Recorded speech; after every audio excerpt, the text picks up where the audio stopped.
Hello, good people of the internet and of the world. We are here today with another great episode for you with the chairmans of the board. Chairman, I guess chairman's already plural, so you don't need to add an S to that, do you? I'm here with the great Brian Omilion, the great Grant Klassen of Goodwood Audio and Omilion Audio, respectively.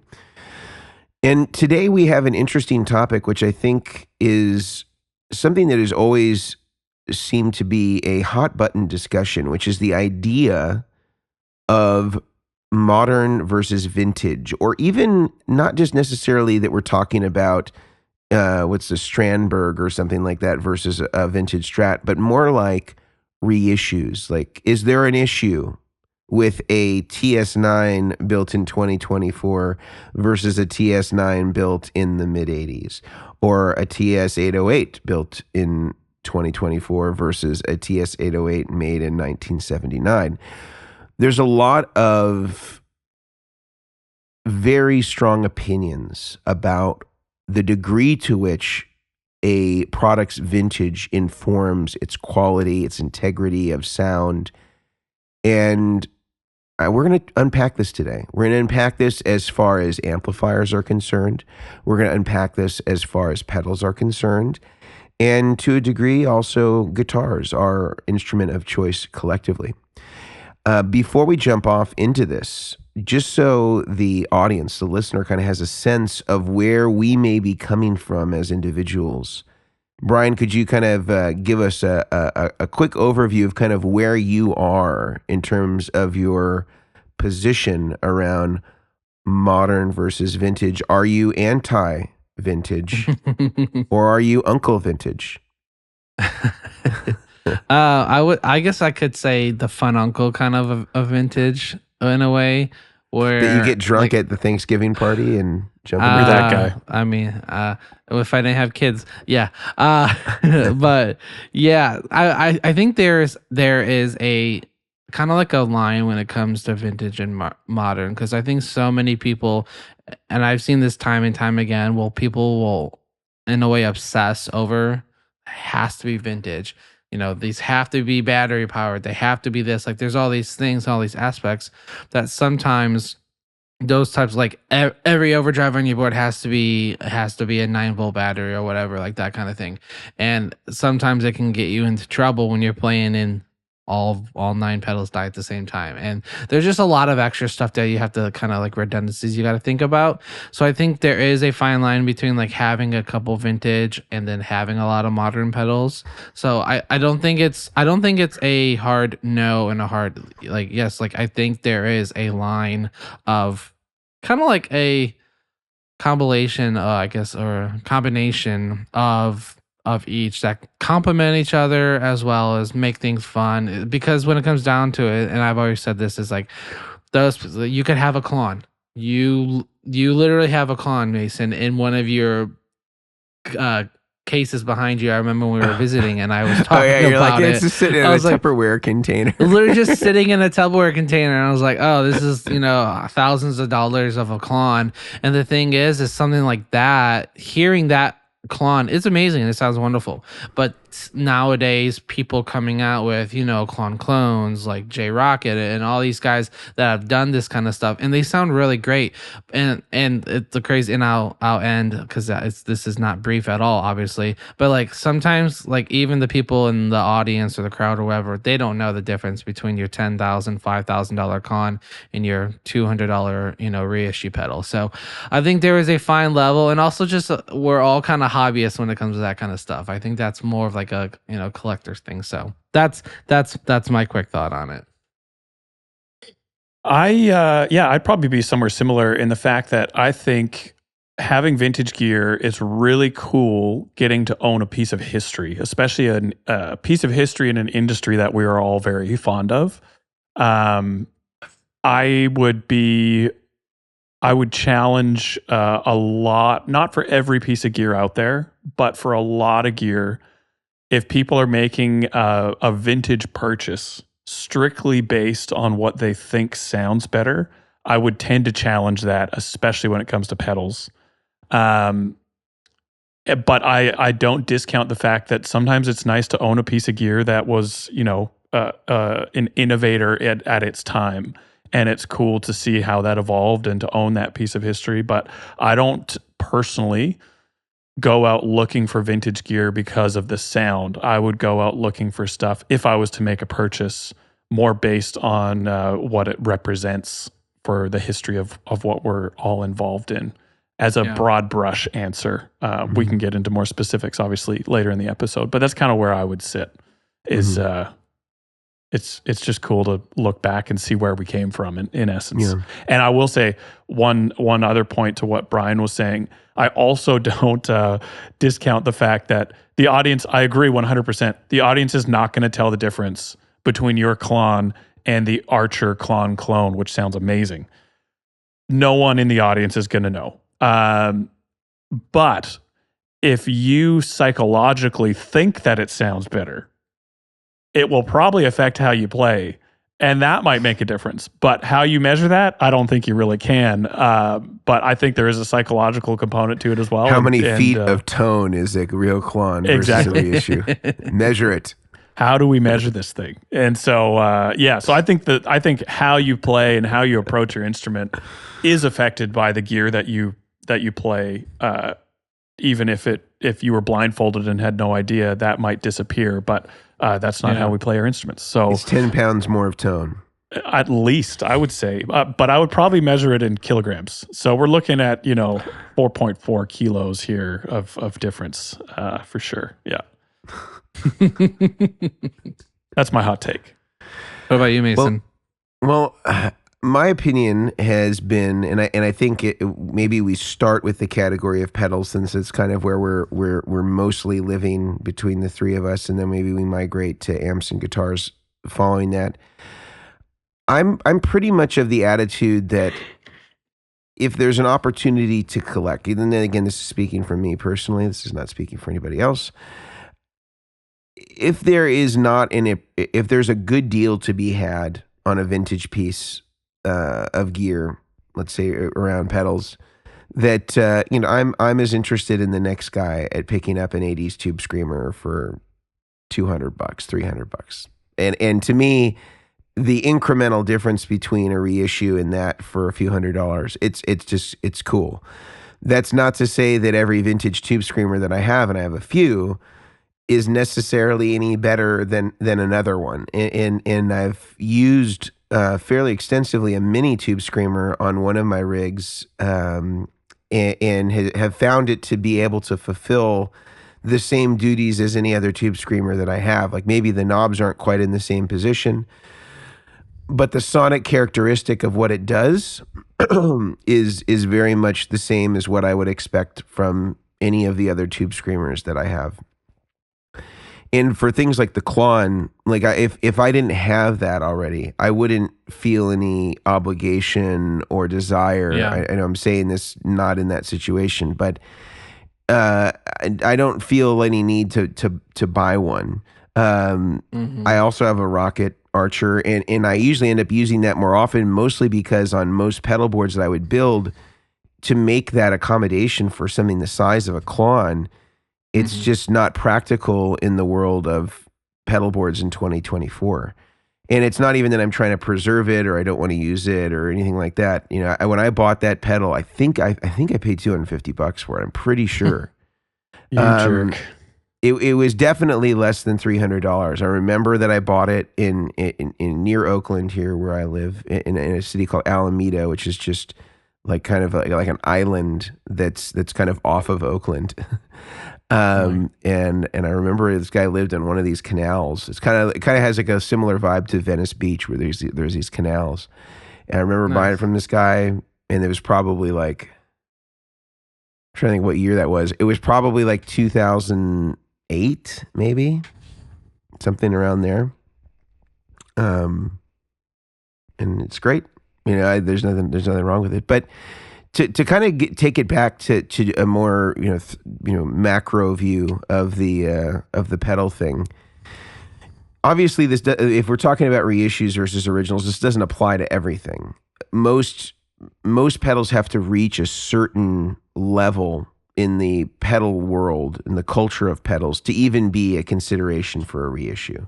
So you're not going to see just old pedals reissued without reason. You're going to see the big guys, the fuzz face, the tube screamer, the Dynacomp, these sorts of things that have created the Memory Man, another example. You're going to see things that have become staples in the kind of the culture of guitar players and guitar pedals get reissued because there's so much interest in them still, even 30 or 40 years later, that there's a viable marketplace for them to continue to exist.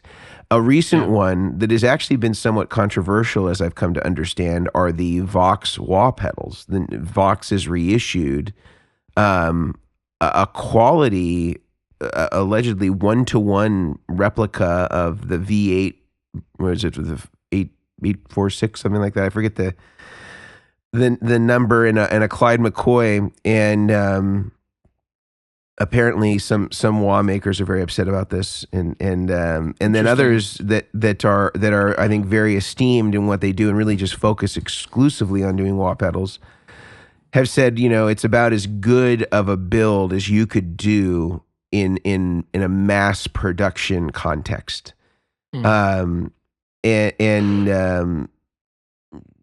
I think that for the most part, when it comes to reissues, there's always something that's missing in terms of pedals, and often that's because the way that pedals are built now versus when the originals were made, if we're talking about 70s or 80s, it's just not the same.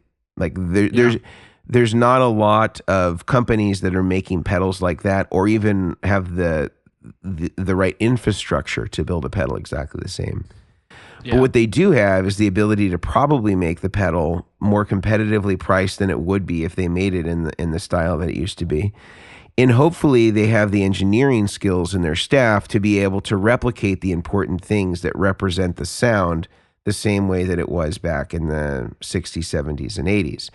And I think that in the world of pedals, again, just talking about pedals, I think that it's probably the easiest comparatively to other electronic instruments, like comparatively to amplifiers. I think it's a lot easier to get there in pedals because I think that the quality of the parts generally have gotten better, have gotten quieter, and the technology to manufacture has gotten better and more efficient. So I think you can generally make quieter, more efficient, more consistent versions, again, if you know what you're doing and you've hired the right people in order to make the implementation. And I think it's something that goes back to something that John Suhr had told me many years ago when we had talked to him about this idea of PCB versus hand-wired as it relates to tube amps. And he said, it's not the method, it's the implementation. So if you have an issue with the way that surface mount components might work, or you have an issue with that it's not hand-wired, and most pedals weren't hand-wired. There were some, but most were not. And the main thing is just understanding that if there is an issue or there is a discrepancy, that it's not related to the fact that it was on a PCB or it was surface mount or whatever it was. And there are some parts that don't exist anymore in surface mount or don't exist yet in surface mount, and they would still be through-hole, and companies that are making those devices where those are required, they probably would still use them.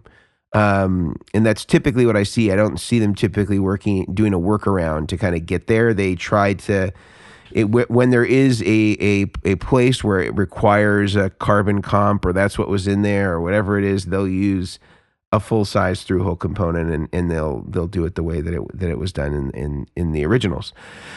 But I don't have much problem with it. I think that the problem is that some companies do it poorly, with poor execution of a reissue, and then it kind of gives other reissues a bad name because of it. And it's not because anything else is wrong with it. And again, I think that this really, to me, only applies to the biggest of pedals, the most popular of pedals, because that's usually the only place that you're going to see a reissue. Again, in the kind of like the Tube Screamer, Dynacomp, Memory Mans, we've seen this, Fuzz Faces, we've seen this. And Fuzz Faces, they're using transistors. I think that one might be harder to pull off. But again, in the old days, a lot of this stuff was not as well built as people remember. And even if you took did a comparison of multiple tube screamers from 1979 to 1981, you would get a lot of variance between all of them, and they would all sound a little different from each other. I would argue that if you bought a TS-808 reissue now, it's going to sound as different as any of them sounded to each other back then. I would say, though, if you grabbed a bunch of new ones, reissues, they would all sound much closer to each other than the old ones would sound to each other, because they're just more consistent.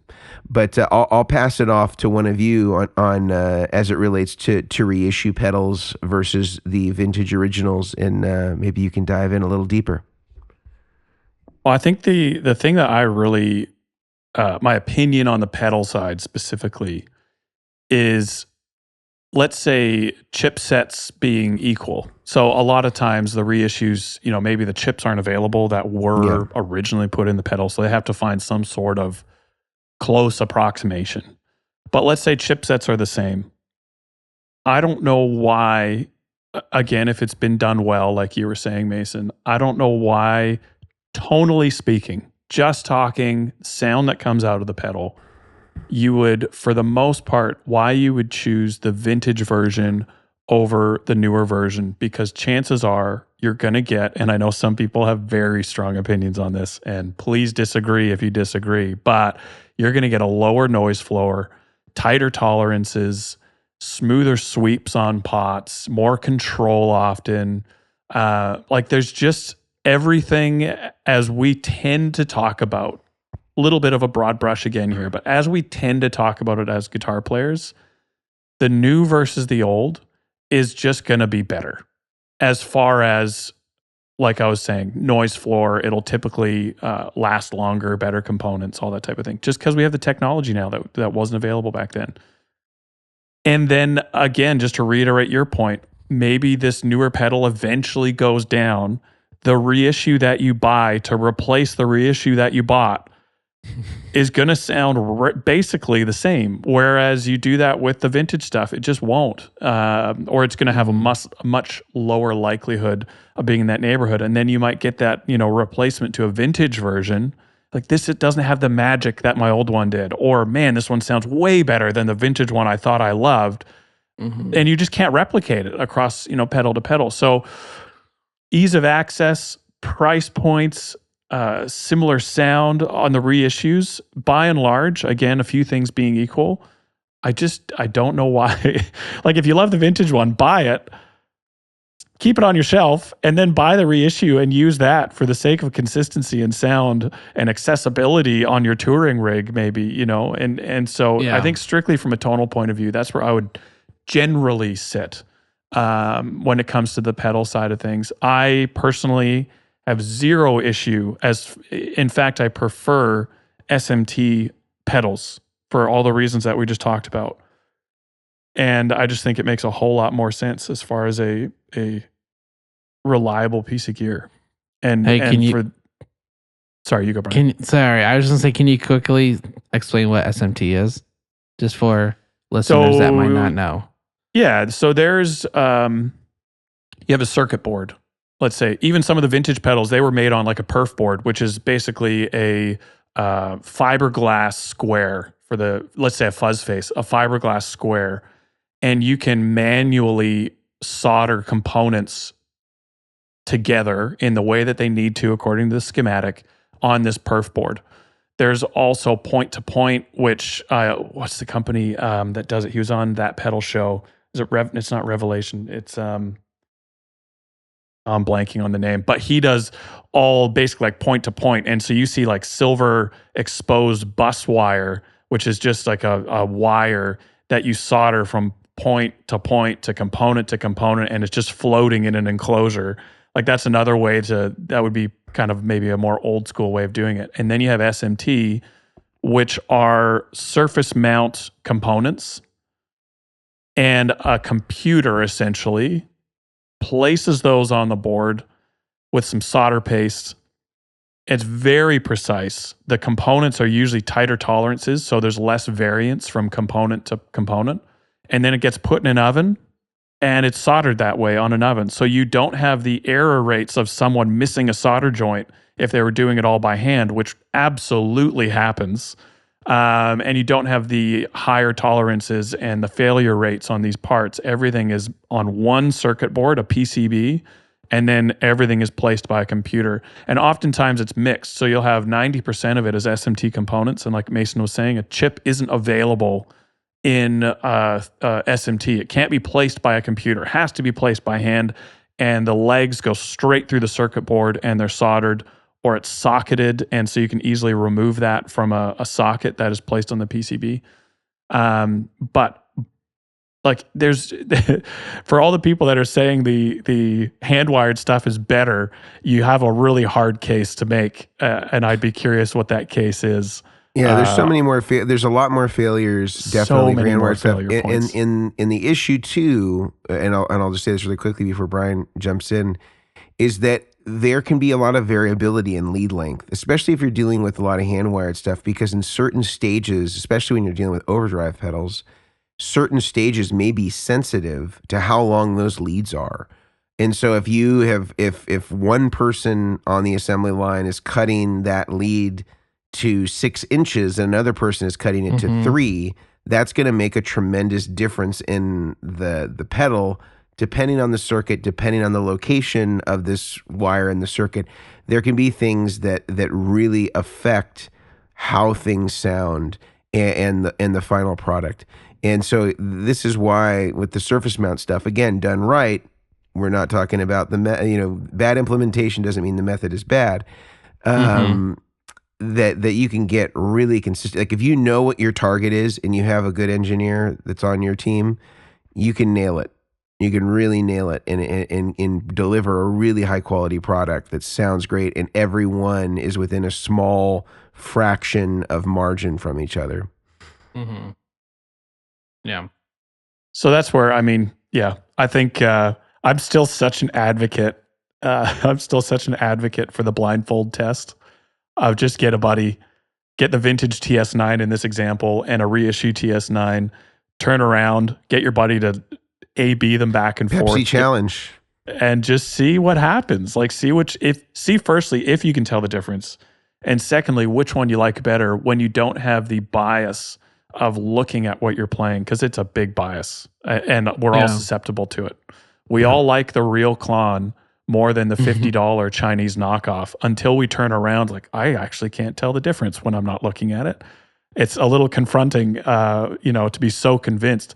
But again, I will say, if you don't play blindfolded, and if you play differently when you have the real Klon on your board, put the real Klon on your board. I don't care. But don't make the argument that they're vastly different if you're not factoring in the psychological side of things as well, because I just don't think that really exists with pedals to the degree that we think it does, if we're being totally honest. And I've been, to my own embarrassment, I have absolutely been susceptible to this as well, where I see people playing a real Klon or a real deluxe memory man, like, oh, it's so warm and smooth. And then they pull the wool off. It's like, oh yeah, that was just a cheap digital model of it that was just was a modeled off the Behringer. original. And it's exactly, he's like, well, now I feel like a total idiot. But then it makes the case, well, I'll just get the cheap one and put it on my board, and you can buy backups of it all day long because they're under $100 or whatever it is. Yeah. And so I love owning the originals, but I think it's really hard to make a case on a tonal stance that the originals are better in some cases, or maybe even the majority of cases. Yeah, I remember when Bill Finnegan, when he maybe it was a year or two ago, he released a thing saying that he was doing an updated version of the KTR. I think he was removing the battery cable, and he couldn't get a certain resistor, so he was changing it. So I remember driving into work, and when I started getting some text messages about it, and I was just like, oh, wait, what is going on? And someone's like, Bill Finnegan's changing the KTR or whatever. And I had one of the ones with the battery clip, and I don't have the real Klon. I just have a KTR, which still sounds great. The teal one, right? And the teal. Dude, the amount of comments and messages I got about that, like people offering me so much money, and I was just like, yeah, for sure. Just check the date and like April 1st. Oh man. For those that aren't aware, Brian photoshopped a red KTR and photoshopped it to teal, posted it, and it just went nuts. Sorry, back to you, Brian. You have the battery clip one. What's funny is this, though, real side note about that, is I went to Bill's Instagram and I screenshot photos of his posts, and I zoomed in really tight and photoshopped the color. So then I saved it and I sent it to people. I was like, oh my gosh, guys, look at this. It's been on their Instagram all along, because it shows the date and it shows them posting it. And yeah, I really dug into all that stuff. So that was super fun. But he posted this about changing these things, and people are freaking out. People are listing their battery, KTR clip, whatever, on Reverb for like $1,000 or more. And he hadn't even come out with a video yet explaining it. And he just sits down and he has 2 KTRs and a Klon with this like switcher box that he had made, kind of like an ABY kind of switcher box. And he just starts playing and switching through it. And he's like, well, you tell me which is which. And he doesn't tell you. So like loop 1 is not the KTR. It could be the Klon. Like he just had them all sporadically laid out. And everyone in the comments were like, I can't tell the difference. So like I think there's like, there's people that will go, I have to have the original of this. I have to have the original of that, where like you were just saying, like these reissues are really great. These components, because I had a friend who, I'm not a fuzz person. I think we've talked about this, how I'm just not a fuzz person. Yeah, you're always pretty clean shaven, I have to say. I was going to say, peach fuzz maybe? Oh yeah, peach. Oh yeah, I like peach. The only peach I like are peach milkshakes from Chick-fil-A. But my friend has a fuzz, and he's like, yeah, I love how this sounds in the sun. What? Oh yeah, okay, fair enough. The heck are you talking about? Because I don't know. It'd be funny if it was a silicon fuzz, though. Yeah, it actually wasn't affected by heat. After learning all this, so I was just like, the heck are you talking about? And he started explaining. He goes, yeah, well, when it gets into heat, in the sun, it reacts differently. And I'm like, what? That's a thing? Like you have an unpredictable pedal on your board, because what if you play in nightclubs and you have a fuzz? Like it's gonna sound different. So like, just to bring his own sun lamp. I guess so. Space heater. Yep. He's got this one. He's got a person just shining a light on it. But it was interesting to see like that kind of, like, people prefer that inconsistency, because, and it always comes back to, well, it's what they did back in the day. They only played in the sun. Or they only played in this, or whatever. Yeah, I mean, all these festivals and stuff. Like I had one guy. He was like, "What do you think wireless is?" And you could tell he was trying to trap me into like saying something where he could like catch me on it. I was like, hey, if it's for you, it's for you. He goes, well, if wirelesses were needed to be used, then Jimi Hendrix would have used one. And I was like, okay, well, that was significantly before. I was like, all these things, but it was just like people will always refer to what they used to use back in the day, which back in the day, finding out how some of the stuff was built was crazy. Just like seeing the quality of these amps or these pedals or these guitars or how they were built, it's just interesting. So hearing the argument of vintage and modern, I'm on the same train as you guys. So like when it comes down to it, it's just like, yeah, collect them, buy these pedal shelf things from IKEA or whatever, and display them on your shelf, or play with it at home. But like there's so many good things out there, like having a deluxe memory man with that certain fancy chip in it that are so hard to get is really cool. But like you could get that same effect on, I could get that same effect on my Digitech RP50 that I always refer to. Like I have multiple different delays and I can still get a lot of it's just how you use the gear. You can get a lot of the sounds. Yeah, there are certain distinctions you can't get, but I think a lot of times you can get that tonal sound out of it when you put the time into learning how to use that pedal. Because like Mason said, the Tube Screamer, the mini Tube Screamer, it sounded good maybe the knobs weren't exactly the same, but he was able to tweak it to where he liked it. So I think there's a point to where a lot of these reissues and stuff can become can be usable. It's just a matter of like, if everything at noon is everything, if everything is at noon on my vintage Troop Screamer, it doesn't exactly mean everything is going to be exactly at noon on this reissue. Yeah, They might have don't tweaked compare something. pedals like Yeah. that. Don't compare That's how pedals people where you do put, it. I know this is how they do it. The only thing you can do that with is like digital pedals. Like those Yeah. should be the same. But for analog devices, there's going to be a tolerance in those pots. That's depending on the era, it could be plus or minus 10%, could be plus or minus 20%. So yeah, keep that in mind. That when you're when you're saying, yeah, the magic setting on this pedal is gain at 1 o'clock, tone at 1 o'clock, and volume at 11 o'clock. Like it just won't. Exactly. It'll work on that one pedal. You take it to another one, and it's going to be slightly different. Yeah, absolutely. No, I think a lot of people even do that, even when like the quad Cortex, like they're like, oh man, I've always run a Vox 830 in these exact settings, and then they try to dial the exact same settings up on the quad, and I'm like, well, not the same they're thing. not Even not on the the same UA thing. stuff, it's pretty different. Yeah. Then Yeah, I'm like, you can't ever. I mean, I have a rule of thumb. I start everything at noon just to kind of get my bass. And I kind of learned that when I was at Jackson Ampworks, is like they designed everything at noon to sound really good. And I've kind of always just stuck to that, set everything to noon, then tweak.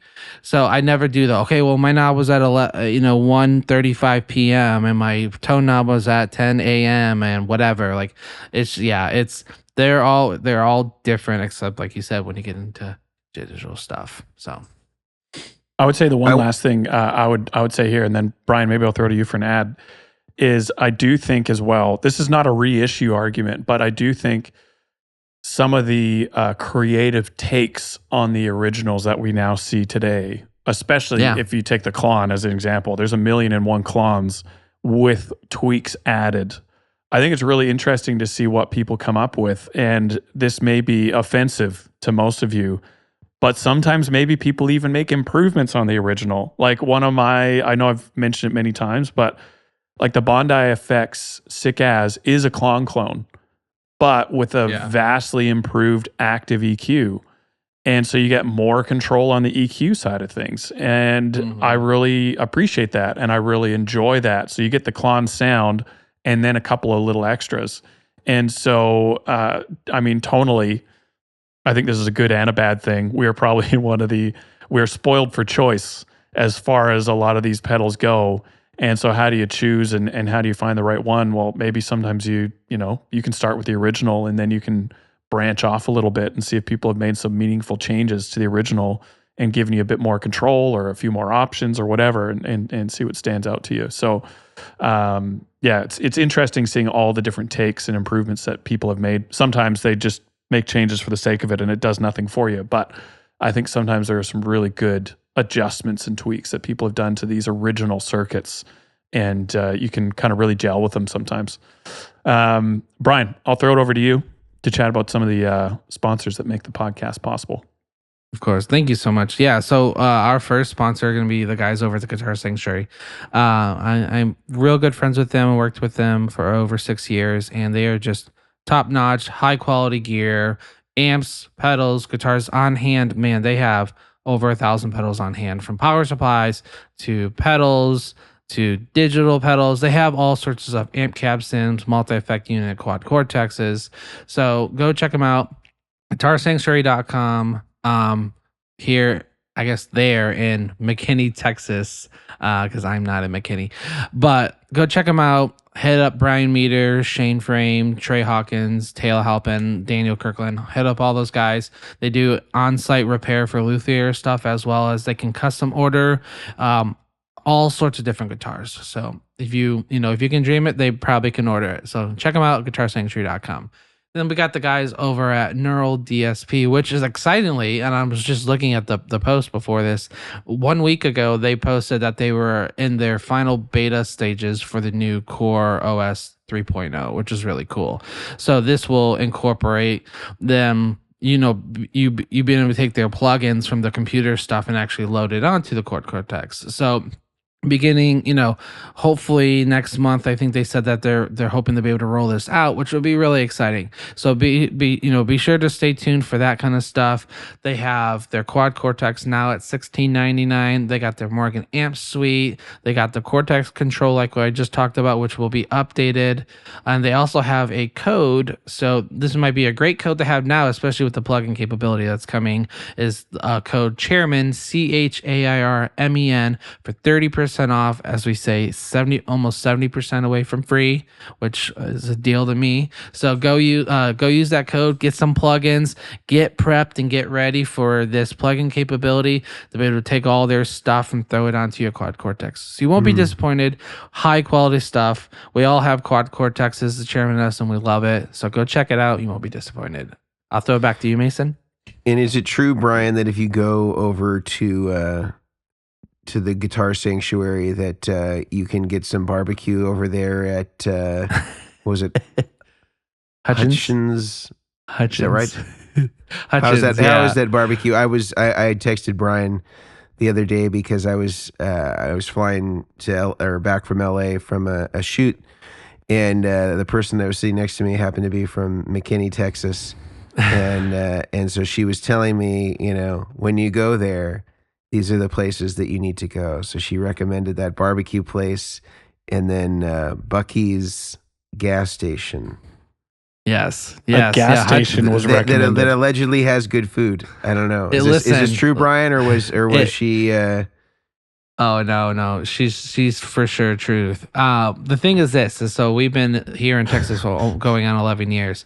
When we moved here, people were talking about Buc-ee's, and I was like, "Y'all crazy! Like this is crazy. You're talking about a gas station." Because I grew up in Michigan, so you go in and out of gas station real quick, like you ain't sticking around. And this Buc-ee's is like, it is. I think there's 100+ gas pumps. This thing is massive, and it's like a gas city.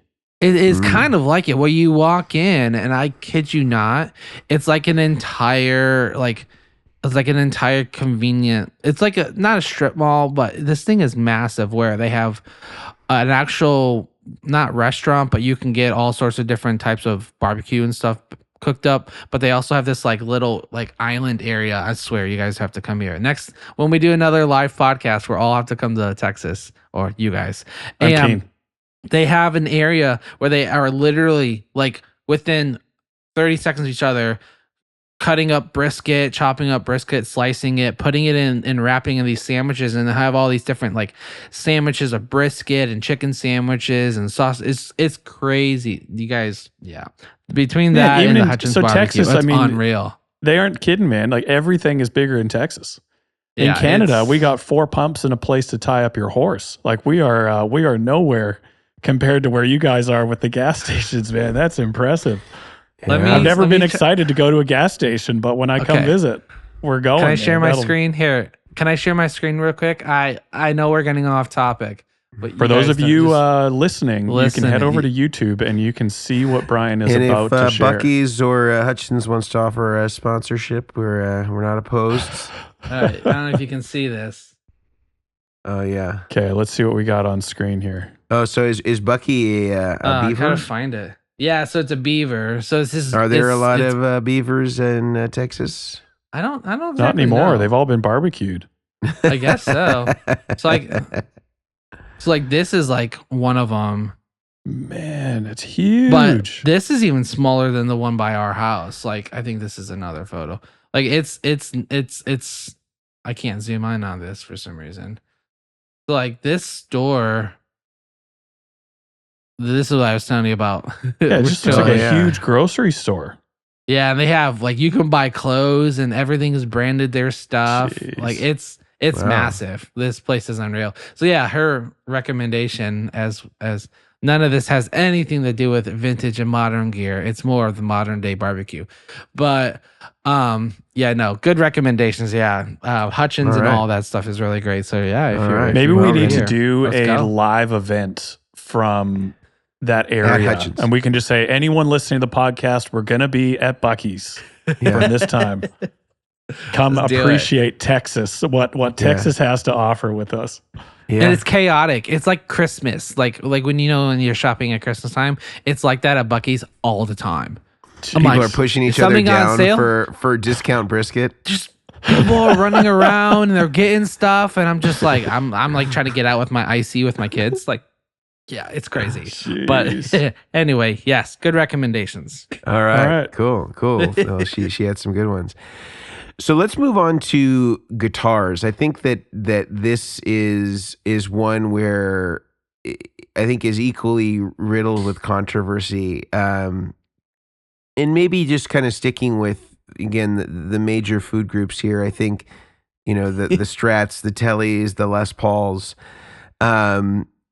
This is one where I think maybe there is some merit depending on the brand around the reissue aspect. I think that my argument would be that the Stratocasters and the Tellys are easier guitars to make. I know this may be, there's an argument to be made to say that they're not, but being that they're bolt-on necks, the technology I think is relatively similar in terms of being able to, I'm sure they can make it more efficiently now than they could then, but I don't think the replication process is that difficult. You can buy a reissue Fender with nitrocellulose lacquer, and you can even improve upon maybe some of the specifications with larger frets, flatter radiuses on the fretboards, etc. But I think principally, you can get a pretty, especially if you're willing to go, into the custom shop world, you can get a pretty great guitar that's going to be, I think, in many ways more consistent than what you were getting in the 50s and 60s for the most part. I think by the 70s, Strats are not really considered to be of the same quality that they were in previous generations.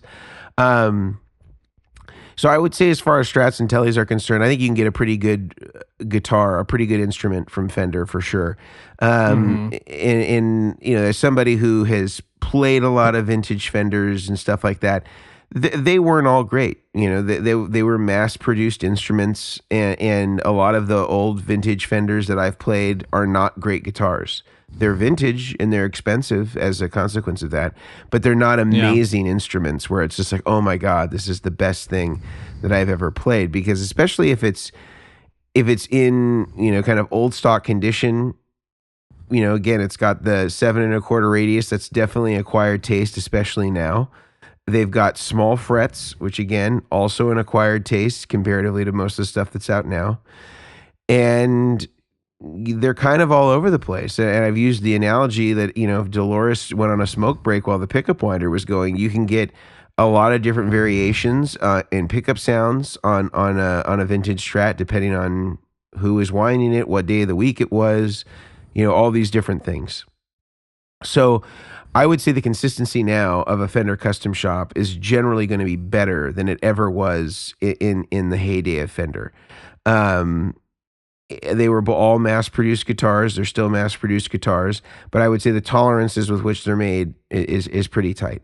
And I think that they generally, I think in the world of Fender, pretty great. I would say in the world of Gibson, I would say it's not as great. I definitely think that there are some major changes that Gibson made as far as the way that the guitars are finished, the type of finish that they use, I think there's a lot of different things that differentiate. The other thing that's weird to me, and I'm sure somebody else who's listening to this maybe can talk to me about this, the headstock is like different on an old Gibson. Like where the logo is placed is different. Yeah. Kind of like the shape of the headstock is slightly different. And I don't know if this is like to prevent people from, I don't know, trying to sell them as originals or something like that. But there's like things about them that are like clearly not exactly the same as a real Gibson. Because I have, you can't really see it over here, but I have a 1960 Les Paul Jr. and I have a 68 335. And if I compare those headstock shapes to what's available now, they're different. Even if I'm buying a reissue from the same generation. So it's a little bizarre that those things are different, but I think separately from that, they just, I think that they did things in an attempt to either make it cheaper or modernize it, like not use the hide glue. And I know that they've kind of gone back and forth between using that depending on what era you've purchased. Mm-hmm. But it seems like maybe that's one instrument in a reissue world. And I'm happy to be wrong on this, but when I've played 50s and 60s Les Pauls and 335s, they generally seem better than 50s and 60s Gibsons that are reissues that I've played. And the interesting thing too is in the world of Gibsons, at least, it seems like you can kind of get into a vintage Gibson surprisingly if you're willing to not get a Les Paul for a lot less money relative to a Fender equivalent. Like, for example, a guy that works with us, Gabriel Bergman, he bought, I think, a early to mid 60s 335, for I think under 20 grand. Wow. Which if you bought the equivalent, mid 60s Strat, it maybe you could get like a player grade one for like the high teens, low 20s, but the relative cost of those two instruments at the time was pretty different. A Strat was much cheaper than a 335, and so it seems like there are places where it almost if you're going to get if the idea is just to get a vintage guitar that's something that's kind of like an iconic look, a 335, a Les Paul, a vintage Strat, that you can get some good buys in some of these Gibsons, especially again if you're willing to not get a Les Paul, because the Les Paul is pretty expensive. Even I was looking recently at Les Paul customs from the 70s, just out of curiosity, and a Les Paul custom from like 71 is like in some cases over 20 grand or close to 20 grand. And I was like, wow, this is like 70s. This isn't even like a desirable era of Les Paul. But yeah, I think Gibsons are definitely harder to maybe say that they're all one-to-one, because I think that they tend to make them pretty differently. It seems like there's maybe more of a push to kind of bring them back to their former glory, but it seems like even though it's not technically a reissue, like Heritage is kind of trying to embody more of the kind of the core values of the vintage Gibson thing. Of course, that being the original factory that all the Gibsons were made in Kalamazoo, Michigan. I think that those are probably closer approximations. Like, and I've gone to Chicago Music Exchange where they have a wall full of R7s, R8s, R9s, and R0s, and a wall full of Heritage guitars. And I would say generally, if you're just picking up one-to-one, the Heritage, they're better guitars. They're better set up. They have better appointments. The finishes are really nice. They're lighter weight, all those things. So I don't know. I feel much less confident buying a reissue Gibson than I feel buying a reissue Fender, especially even at the custom shop level. Mm-hmm. But again, I do think though that there are definitely ways, like, and you can see from builders who maybe are not building reissues, but they're building their brand's version of classic instruments like a Strat and Tele, whether you're talking about Tom Anderson or you're talking about John Suhr. These companies, are sort of making the highest quality, attention to detail replicas of Strats with some changes, some of their particular kind of choices as far as the kind of the fit and finish and specs. And those things are amazing. Like they are kind of like beyond what Fender would ever do in terms of the level of attention to detail and stuff like that, and are fairly competitively priced for compared to a custom shop. They don't say Fender on it. So this is another consideration to throw in the mix. What do you guys think?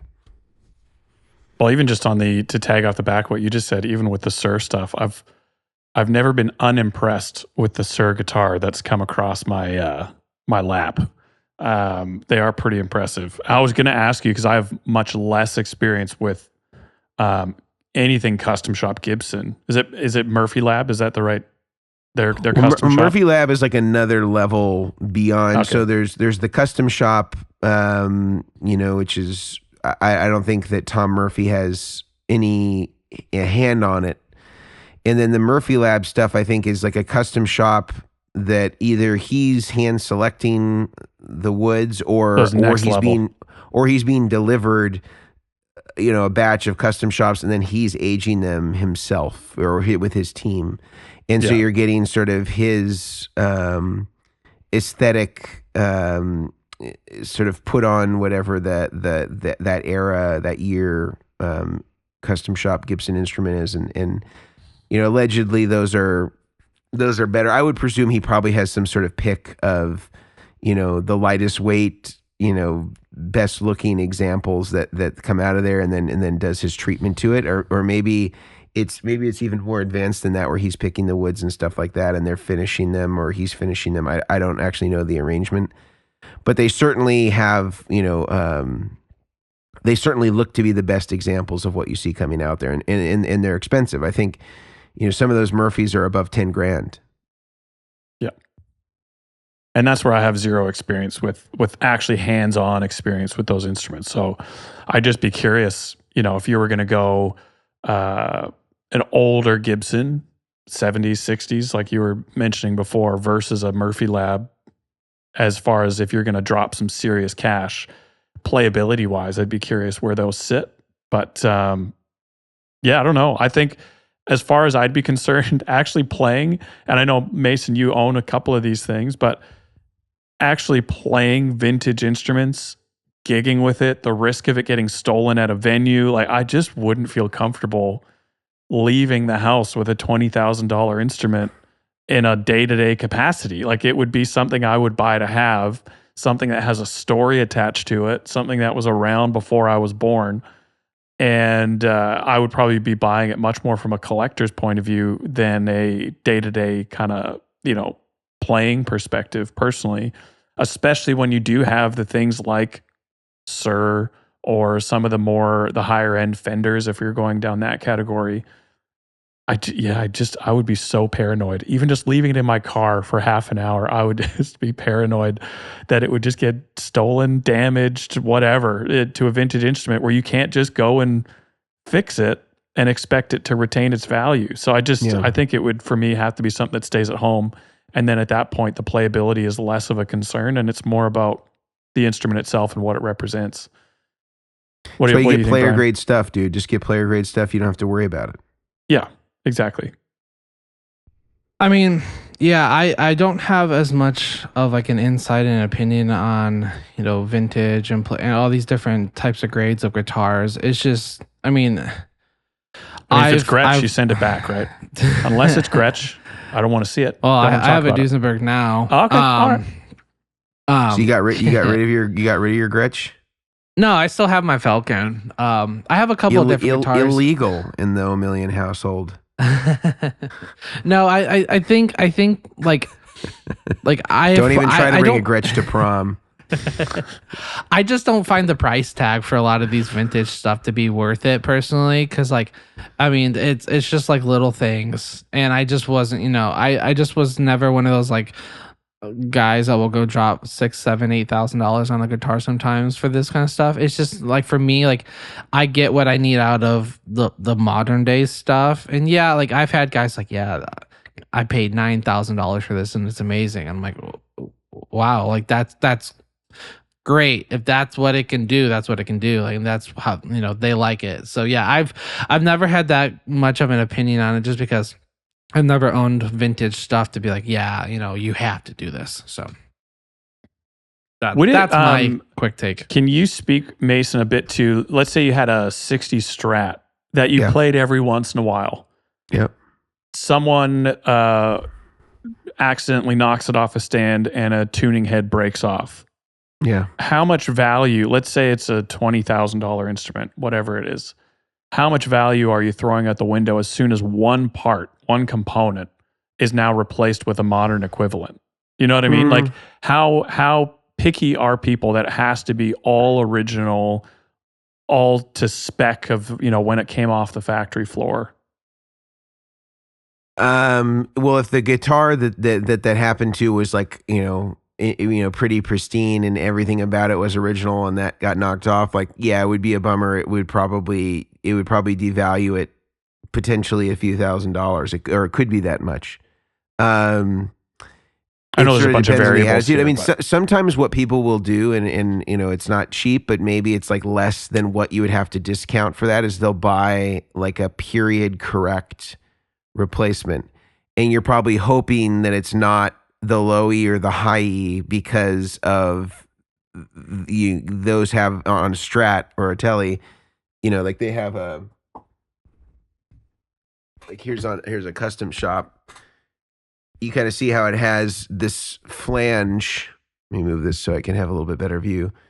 I'm showing just for the viewer, there's a flange on the bottom and a flange on the very top, but the ones in the middle don't have that. So it's harder to find replacements for well, the it's high easier and to low. find replacements of these because you have 4 picks, whereas if it's the one at the top or the bottom, then those are more specific. Those are more specific parts. So if you have a tuner, go bad. I mean, I would presume in the vintage world, probably people wouldn't be selling them as one piece. So you'd probably have to buy a set.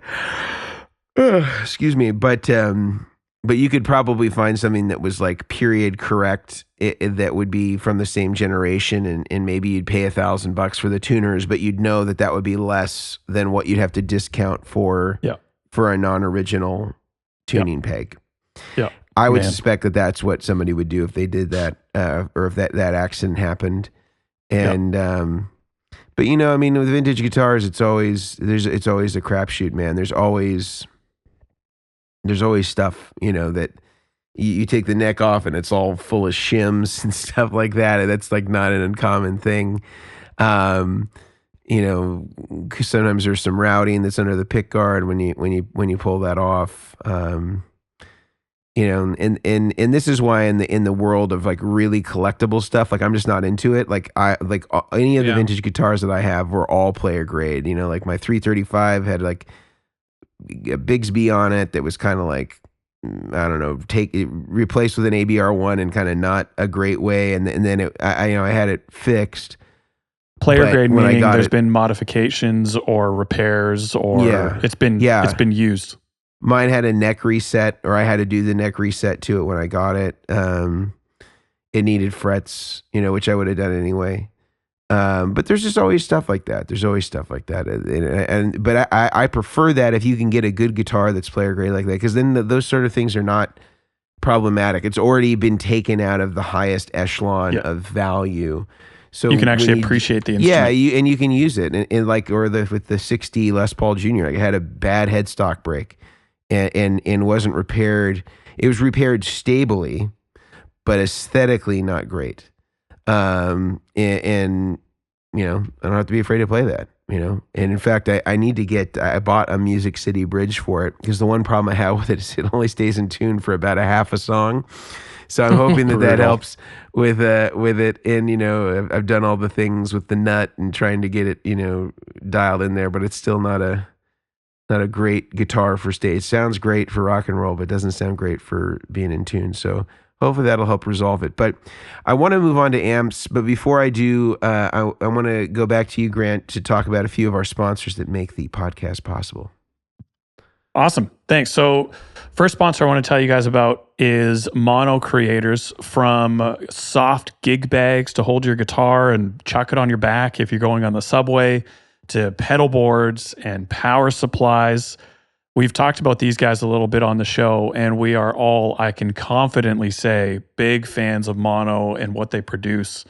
My biggest takeaway from Mono is whatever comes off the showroom floor, this is apt to what we've been talking about, is it comes off consistently and in high quality fashion. Their stuff lasts for years. And so you just get what you pay for. And so monocreators.com, you're going to find something that you love. You're going to find something that protects your gear. And so you can check them out. There is also a code that you guys can use to bring that 100% price point down to 90% away from free, as Brian mentioned earlier. And that code is going to be Chairmen, CHAIRMEN, at monocreators.com for 10% off. So Chairmen for 10% off at monocreators.com. Also want to tell you guys about another favorite of the podcast, that's BTPA, or Bestronix.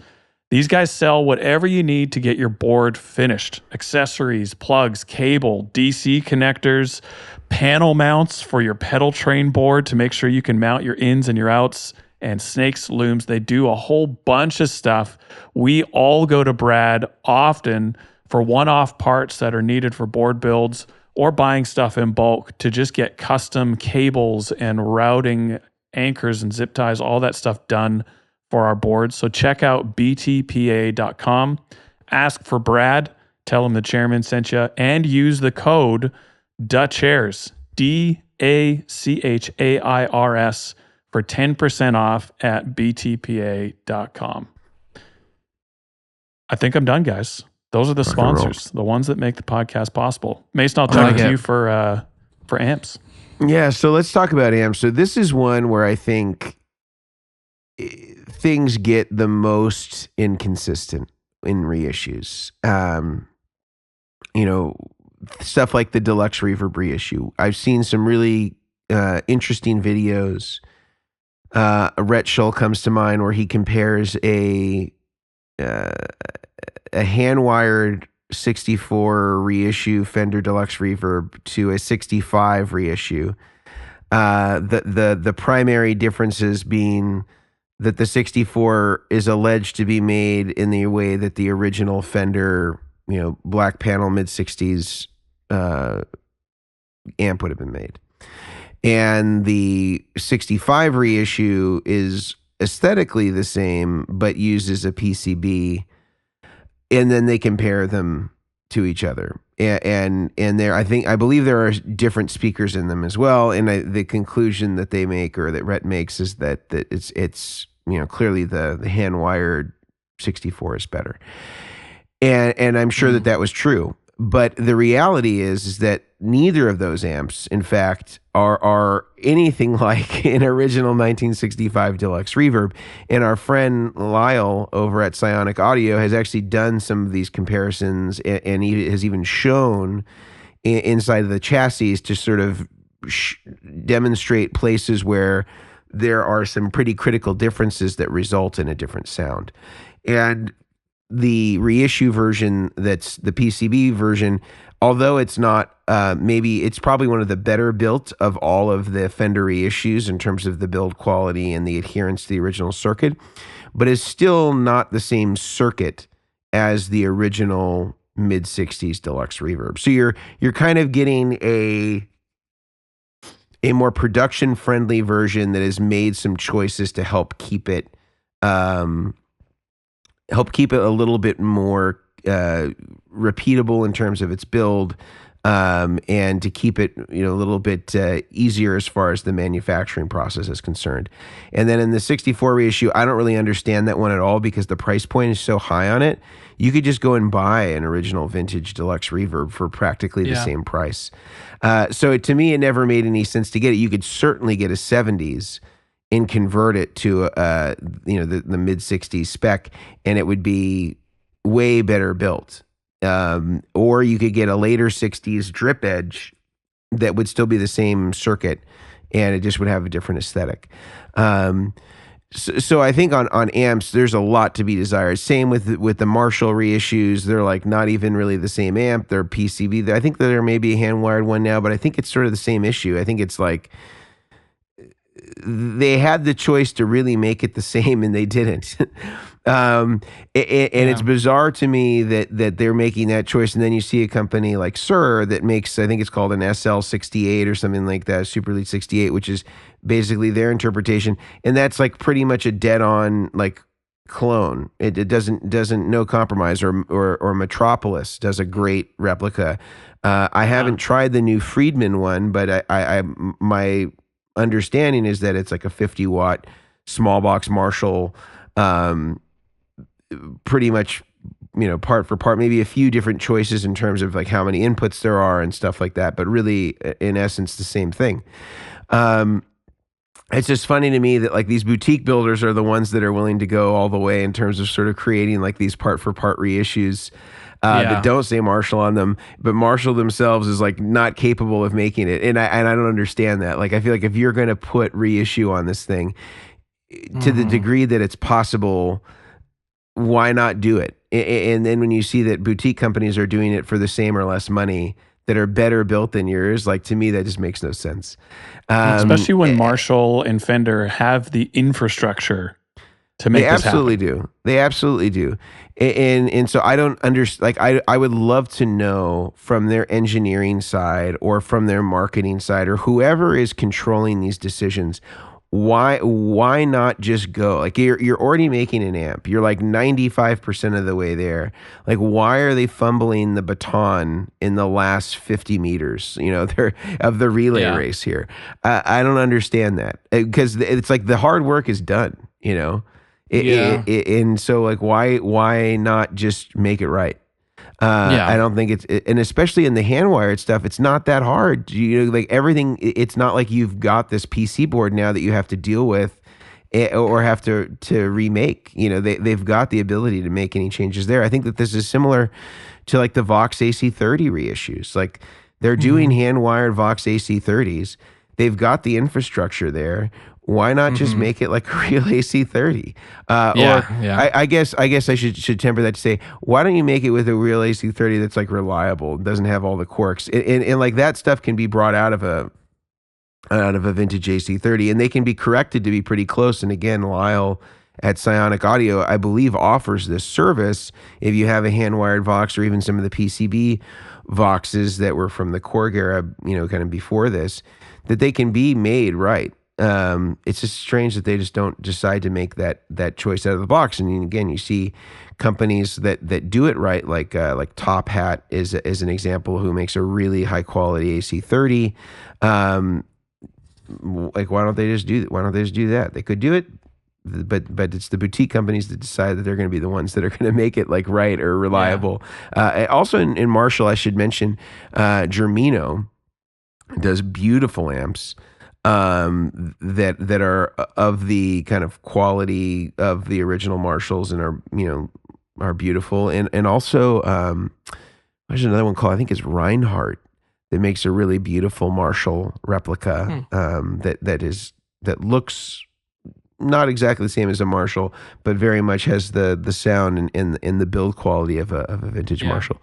So anyway, I think that with amps, it's actually like one of those things where like all the things are pretty much available to them. Like maybe the same transformers aren't available now as they had back then, but certainly on the scale that Marshall's making, they can afford to make the transformers or have them made for them in the way that they were originally done. And Fender equally. It just seems like I don't understand what's preventing them from getting over the finish line on this. What do you guys say? I think this is where, from the other two perspectives, guitars and pedals, I would probably flip a bit more to going more towards the vintage side of things. I think for a couple of points, and please disagree with me if I'm missing anything here, guys, but the price jump that you see on guitars, where you might spend $300,000 on a Les Paul, a vintage Les Paul, it just doesn't, by and large, doesn't exist on the amp side. The technology as well in amps, we still prefer old technology. So it's not like, and I don't know in depth why. Obviously, there are PC boards for amps, but I don't know.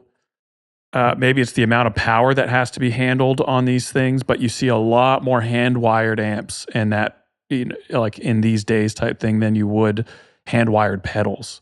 And so technology-wise, I don't think the argument is as easy to make as it was for pedals, that's changed. And price point-wise, I mean, some of the vintage gear, I mean, when we were over there in California, Mason, you were showing me some vintage Fenders that were anywhere from $800 up to $3,000, rather than vintage guitars in similar eras. Yeah, it's way cheaper to get a vintage $10,000 to $200,000. It's just not the same ballpark. So buying a vintage amp is much more approachable than buying a vintage guitar in most cases. And that's where, if technology isn't the factor, in a lot of cases the reissues are not made the same, or they just don't sound as good. Like there's a few kind of ingredients here that really kind of point you back to the vintage instrument, and it's harder, I think, to make a case for buying the new reissue. I've played plenty of deluxes. I've gotten great sounds out of hot rod deluxe, cheap Fender amps. I can get them to sound good. But with the price difference being what it is, it's really less of a struggle to make the jump to go to a vintage twin or whatever it is, a Bandmaster, something like that. So I think that's where I would probably go. I would be swinging more towards the vintage for the amp side of things than I would any of the other options we've chatted about today. I feel like, yes, in like theory, and when you're in a room, the vintage stuff really does sound great. I think all amps can sound great as long as you know how to kind of set them to the way in which you like them to get that punchy tone or whatever tone that you're wanting out of it.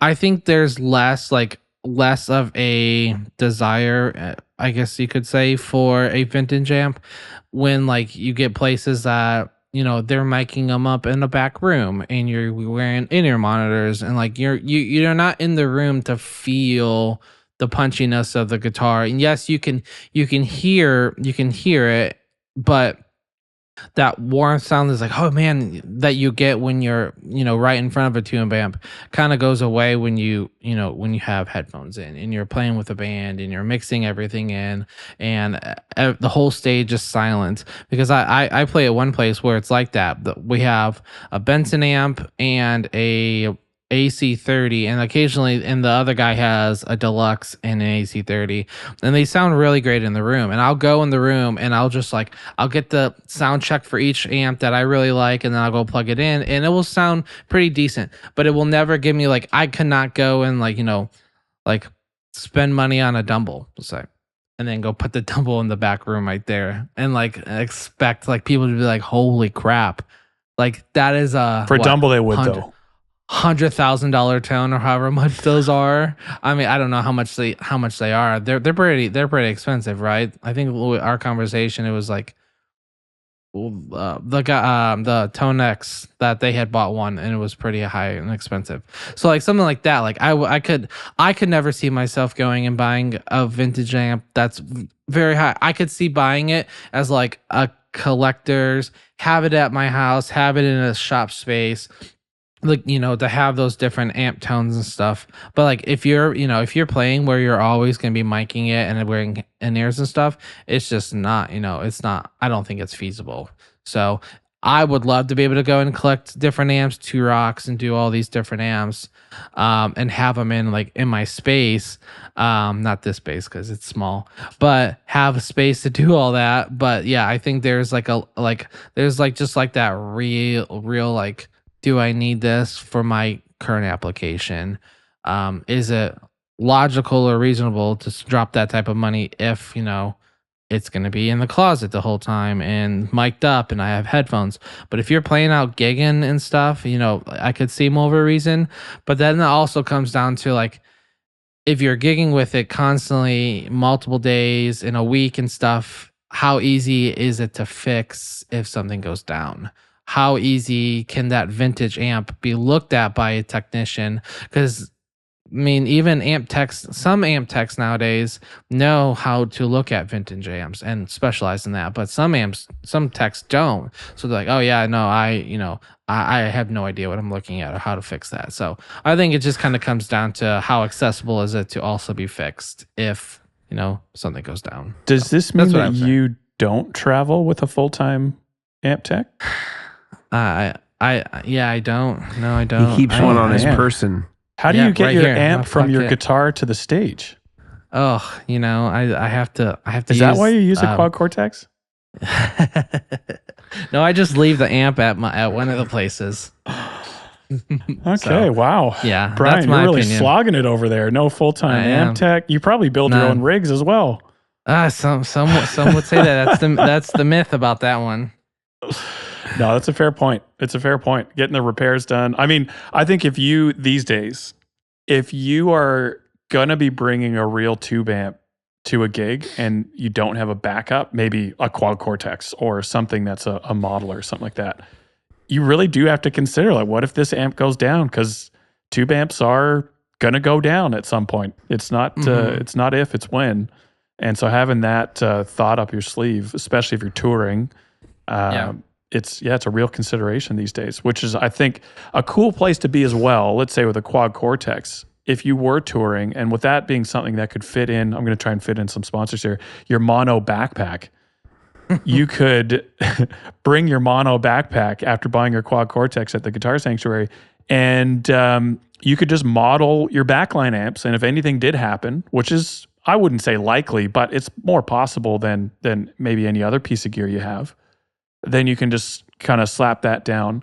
But, back in the day, before digital modelers and capturing these amps and all that, you would have to have actual backup amps or an actual amp tech that's there to, quickly try and figure things out. And so it's interesting to think about that stuff. But, I don't know. I think, Mason, I know you have some hot takes on this stuff that we've chatted about before with something like if we take the Deluxe as an example, reissue, the PC Board version. So really easy to manufacture for Fender, assumably quite a bit cheaper to manufacture for them. But I know you've mentioned that deciding to go for an amp that's built like that can have some inherent issues with failure rates being higher than if it was hand wired or on a turret board or something like that. Am I representing that fairly, or am I a bit off there?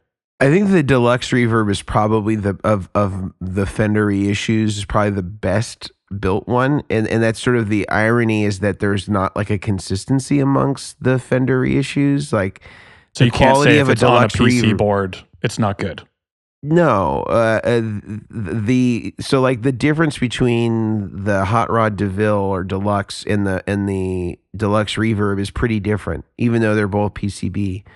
And there can be things about the PCB that are, again, just going back to the conversation with John Suhr. It's not the method; it's the implementation. There are ways that you can utilize a PCB to help with the efficiency in the price point of the amplifier that doesn't sacrifice quality.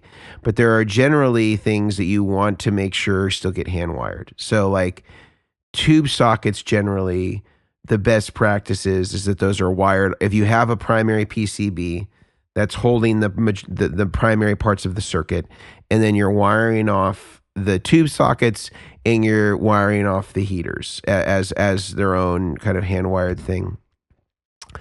Generally, you don't see a lot of people putting the heaters part, on the PCB. Sometimes you do, but that's a little bit more difficult implementation, more advanced skill in order to make that happen. Mm-hmm. And so generally what you see people do is hand wire off those parts, hand wire off the pots. And I think that also helps in terms of serviceability.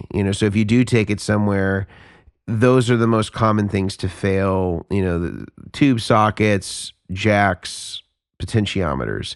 So they're kind of putting the high risk stuff where it's easy to service, they can easily remove stuff. It's easy to have access to it. Those are, I think, examples of well stuff. Fender kind of does, I think the Deluxe reverb is considered to be one of the better, and this is not just me. I think this is amongst most amp techs consider them to be kind of the better of the Fender stuff that they do. I think that DeVille is kind of considered like this thing is on borrowed time. It's not a question, as you say, of if, but when there's going to be a failure, and that there's you'll see issues on their PCBs where stuff gets too hot, it burns the PCB. You can see discoloration from the temperature of certain components on the PCB. It's a huge problem. And the reality is, though, as you said, you can get into a vintage amp for not a lot of money, especially in the Fender variety. If you're willing to go into the 70s, which are not bad amplifiers and easy to convert to 60s amplifiers for very little money, if that's your desire. If you're talking about Bassmans, Showmans, Bandmasters, these are all easy amps to get for the high hundreds, so $800 to maybe $1,200, and they're going to be hand wired. They're going to be well built. You can change the speaker in them and get a slightly more modern sound, which I've done to my Deluxe reverb. Has a Celestion in it. classic lead 80, which is one of my favorite speakers in that amp, or a vintage 30. And they're fantastic, and almost anybody can fix them. Fenders are very easy to work on. It's like a diner that can't do scrambled eggs would be like finding an amp technician that can't work on a Fender. They're very simple. They're very easy to work with, and they can be had for relatively good prices on a used market. So I would say, for almost anybody, I would say if you're looking for a nice clean amp platform that's vintage, look no further than a 70s Fender. They're fantastic amps. They sound great. I'm actually, frankly, I love my deluxe reverb so much. I've been considering getting a 70s one, because there's a couple for sale right now on Craigslist locally to me. They're like all under $2,000. There's like one for $1,700, and I think there's one for like $1,900 that are like 71s to 73s. And those are like incredible amps. You can't find a better built amp than that for that price. You won't. I challenge anybody.